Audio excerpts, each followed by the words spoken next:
Christopher started talking from a very young age and saying clear sentences. And he also taught himself to read from, I think, the age of 4 or 5. And that should have been a good indication that, yeah, he's gifted. Christopher started at a homeschool center. We're an Afrikaans family, so the plan was to have them go to school in Afrikaans. And the teacher called us in and said, well, she's been doing some grade R work with Christopher. And he's actually very comfortable with the work. Her suggestion then was that we skip grade R, go straight to grade 1, and also do it in English. She picked up that he has definitely got a gift for languages, and he's also ahead with his schoolwork. So we thought, well, let's go for it. He skipped grade R, went straight to grade 1, and his average was about 98 for that year. We took him to an educational psychologist who did the standard IQ test with him, and the results came back quite high, and her suggestion then was that we contact MENSA and see if he can become a member, and they said that yes, he falls under the 2% of the population. I was homeschooled my last 3 years of high school. It's just the style of schooling, the flexibility around it, being able to go when you want, where you want, the subject choices, the material, and then also the structure around normal schools is just not what our family wants and what works for us. I like to be taught on how to think and not what to think.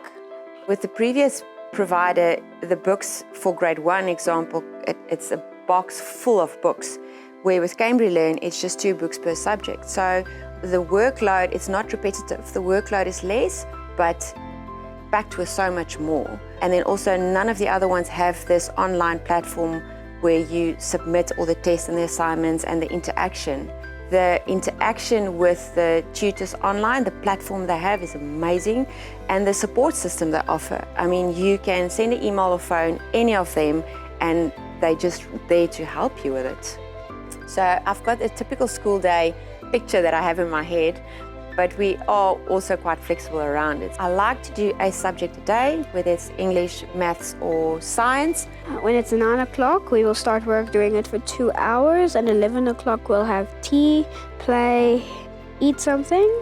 Then we will come back, do class for an hour, and that's a day.